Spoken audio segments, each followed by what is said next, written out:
Hello दोस्तों, स्वागत है आपका जीएसआई को एजुकेशन के इस यूट्यूब चैनल पे। तो जैसा कि आप लोगों को पता है कि ये बीपीएससी और यूपीएससी और अदर स्टेट पीसीएस का ये मेंस का जो सीरीज चल रहा है। तो आज आज हम एक बहुत ही अच्छा सा प्रश्न लेंगे जो बीपीएससी 65वीं के लिए महत्वपूर्ण प्रश्न है। और इसको हम लोग देखेंगे कि किस तरह से इसको लिख सकते हैं और किस तरह से अच्छा मार्क्स पा सकते हैं। तो प्रश्न है कि मधुबनी चित्रकला से आप क्या समझते हैं, इसकी विशेषताओं को लिखें। तो जैसा कि आप लोगों को मैंने पिछले वीडियो में बताया है कि कोई भी प्रश्न लिखने से पहले एक छोटा सा उसका इंट्रो लिखते हैं, तो उसका थोड़ा सा एक परिचय लिखेंगे। तो परिचय हम इस प्रश्न को कैसे लिखेंगे, तो जैसे प्रश्न में ही विदित है कि मधुबनी चित्रकला से आप क्या समझते हैं, और फिर है इसकी विशेषताओं को लिखें। तो इस प्रश्न को दो भागों में बांट लेंगे। सबसे पहले मधुबनी चित्रकला, और फिर जब इसको लिख लेंगे तो इसकी विशेषताओं को लिखेंगे। तो स्टार्टिंग करेंगे हम। सबसे पहले मधुबनी चित्रकला को लिखेंगे हम। तो क्या है मधुबनी चित्रकला, इसका एक परिचय क्या होगा। तो स्टार्टिंग करेंगे हम, परिचय में लिखेंगे कि जैसे कि जानते हैं कि परंपरागत रूप से जो मधुबनी जो शहर है उसके आसपास जो ग्रामीण महिलाओं द्वारा की जाने वाली इस चित्रकारी को जो मिथिला चित्रकारी भी इसको जाना जाता है, और यही मधुबनी चित्रकला है। फिर इसमें ये भी लिख सकते हैं कि यह कला जो है वो नेपाल के तराई के निकटवर्ती क्षेत्रों में विस्तारित है, और इन चित्रकलाओं की विषय वस्तु एक समान है और सामान्य रूप से हिंदुओं के जो धार्मिक रूपांकनों जैसे कृष्ण हो गए, राम, दुर्गा, लक्ष्मी और शिव आदि से प्रेरित है। मतलब कि इन चित्रों में हम देख सकते हैं कि कृष्ण, राम, दुर्गा, लक्ष्मी और शिव, मतलब ऐसे भगवान लोगों की चित्रों को बनाया गया है जो हिंदुओं के धार्मिक रूपांकन के रूप में हम लोग देखते हैं।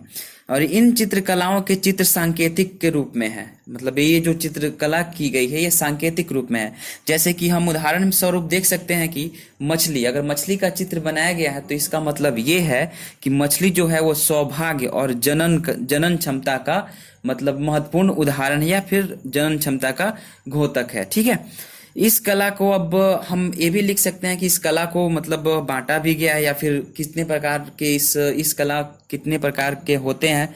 तो इस कला को मधुबनी जो चित्रकला है वो 3 प्रकार के मिलते हैं।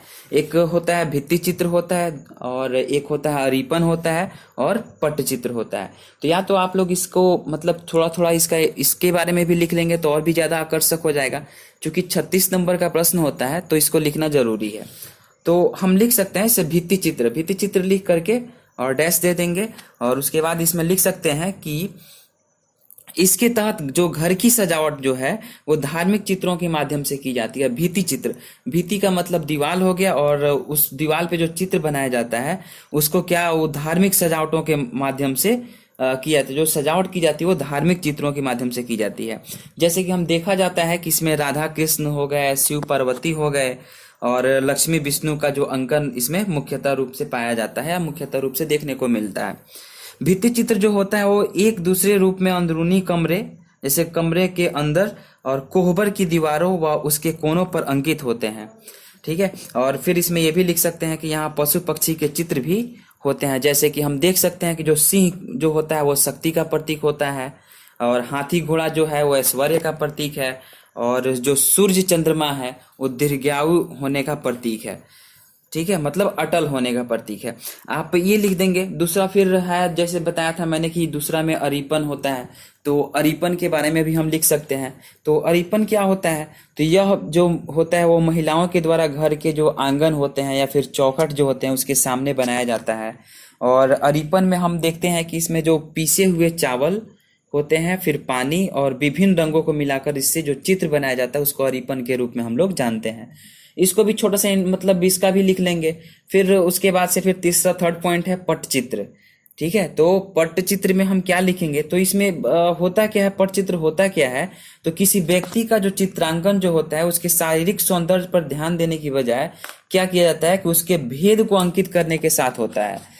जो चित्र जो होता है वो मुख्यतः जो बनाया जाता है वो अंगुलियों या बांस की तुलिकाओं से बनाया जाता है, और प्राकृतिक रंगों का प्रयोग इसमें किया जाता है। तो इस तरह से हम मतलब इसका इंट्रो लिख लेंगे जैसे, और इसके 3 प्रकार लिख लिए।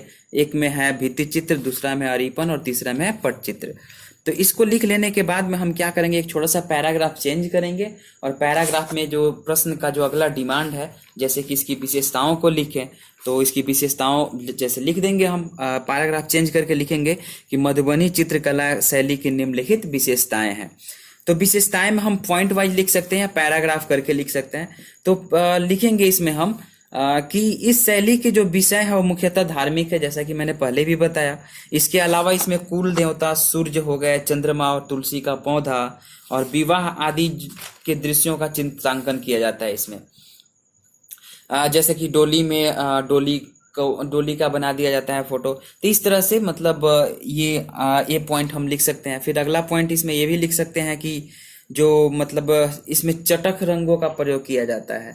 इसमें जैसे गहरे लाल हो गए, फिर हरा हो गया, नीला और काले रंग का भी प्रयोग किया जाता है। इसके अलावा पीला, गुलाबी जैसे हल्के रंगों का भी प्रयोग किया जाता है। और ये रंग जो होते हैं वो प्राकृतिक तरीके से ही बनाया जाता है। ये कोई मतलब कृत्रिम नहीं होता, आर्टिफिशियल नहीं होता, ये प्राकृतिक तरीके से ही बनाए जाते हैं। जैसे कि प्राकृतिक तरीके से हो गया कि पेड़ की पत्तियों से हम मतलब हरा कलर को ले लेंगे, या फिर जैसे कि और फूलों से हम दूसरे भिन्न भिन्न कलर को ले लेंगे। नेक्स्ट पॉइंट ये भी लिख सकते हैं इसमें हम कि मुखाकृतियों की जो आंखें होती है, जैसे फिगर बनाया जाता है, उसकी जो मुख जो आकृति होती है, उसकी जो आंखें जो होती है वो काफी बड़ी बनाई जाती है। चित्र में स्थान प्रायः खाली नहीं छोड़ा जाता है। खाली जगह भरने के लिए जो फूल, पत्तियां और अलंकृत जैसे कोणीय चिन्ह इत्यादि बनाए जाते हैं। नेक्स्ट पॉइंट ये भी लिख सकते हैं इसमें कि चित्रों में प्रयुक्त रंगों से यह स्पष्ट हो जाता है कि यह चित्र किस समुदाय से संबंधित है। उच्च स्तरीय वर्ग द्वारा जो चित्र बनाए जाते हैं वो क्या होते हैं कि जैसे उच्च स्तरीय वर्ग जो चित्र बनाते हैं वो अधिक रंग बिरंगे होते हैं, जबकि जो निम्न वर्ग उसी चित्र को बनाएगा तो क्या होगा, वो लाल व काली रेखाओं का प्रयोग किया जाता है। ठीक है। इसको लिखने के बाद में हम क्या करेंगे कि इसमें कुछ लोगों का नाम भी दे सकते हैं, जैसे कि जो भी मधुबनी चित्रकला शैली की जो भी मतलब जो बनाने वाली महिला चित्रकार हैं उनका नाम भी दे सकते हैं। या यहाँ ना दे करके हम क्या करेंगे, जब इसका मतलब ये तो विशेषता हो गया, जब यहाँ नाम ना दे करके इस नाम को हम क्या करेंगे कि इसका निष्कर्ष में लिखेंगे। क्योंकि प्रश्न में निष्कर्ष लिखना जरूरी होता है, तो हम निष्कर्ष में क्या लिख सकते हैं कि जो मधुबनी चित्रकला का जो लिखेंगे हम निष्कर्ष में कि मधुबनी चित्रकला का जो मूल है वो रामायण काल के दौरान ही माना जाता है। जैसे मधुबनी चित्रकला की शुरुआत कब से हुई थी, तो रामायण काल के दौरान ही माना जाता है इसकी शुरुआत को। क्योंकि जब मिथिला के राजा ने सीता और राम के विवाह के अवसर पर अपने जो प्रजाजनों को बोला कि आप अपने दीवारों और आंगनों को क्या करो, जा करके चित्रित करो। और चित्रित करने के पीछे एक मकसद था कि इससे देवता प्रसन्न होंगे, लोगों में यह विश्वास बन गया। ठीक है, तो इसको लिख लेंगे। और फिर इसमें जो अधिकतर जो महिलाओं द्वारा ही जो मधुबनी चित्रकला की कौशल को पीढ़ी दर पीढ़ी वो हस्तांतरित होते चला। मतलब जो एक महिला ने बनाया, फिर उसके आने वाली पीढ़ी ने भी उसी चित्र को बनाया। ऐसे करते करते धीरे धीरे ये साइकिल का रूप में चलते रहा, हस्तांतरित होते रहा। फिर हम देखेंगे कि 1970 के में जो भारत के जो राष्ट्रपति ने एक जितवारपुर गांव का नाम आता है, वहां की जो जगदम्बा देवी थी उसको पुरस्कार से सम्मानित किया, तब इस कला को पहचान प्राप्त हुआ। ओके, इसको लिख लेने के बाद फिर इसके अतिरिक्त इसमें जो नाम मैंने बताया है कि आप इसमें लिख सकते हैं, तो इसके अतिरिक्त इसमें संबंधित अन्य लोगों में जैसे कि बउआ देवी का नाम आता है, भाती दयाल, गंगा देवी और सीता देवी का इत्यादि लोगों का नाम आता है। चूंकि यह जो कला है एक विशिष्ट भूभाग तक ही सीमित है, मतलब एक जैसे नेपाल के तराई क्षेत्रों में ही सीमित है, तो मतलब इसलिए इसे जीआई टैग की मतलब प्रतिष्ठा भी दी गई है, जीआई टैग भी इसको दिया गया। तो इस तरह से इस प्रश्न को हम लिख लेंगे और लिख करके अच्छा नंबर हम लोग प्राप्त कर सकते हैं। तो चलिए इस ऑडियो को क्या कीजिए कि चूंकि ये वीडियो के रूप में ऑडियो होता है, तो आप इसको क्या करोगे कि एक या दो बार आप इसको सुनो और फिर इसको खुद से लिखने का कोशिश कीजिएगा। और आई होप कि ये आपको कॉन्सेप्ट पूरा मिल गया होगा और आप खुद से लिखने का इसको प्रयास करें। और आपने इस चैनल को सब्सक्राइब नहीं किया तो सब्सक्राइब कर दीजिए, और अच्छा लगे तो अपने दोस्तों को भी शेयर कर दीजिए, और शेयर करने में कुछ नहीं जाता है। और कैसा लगा ये लेक्चर, तो इसके बारे में आप कमेंट सेक्शन में अपनी राय दे सकते हैं। बहुत बहुत धन्यवाद आप लोगों का। मिलते हैं नेक्स्ट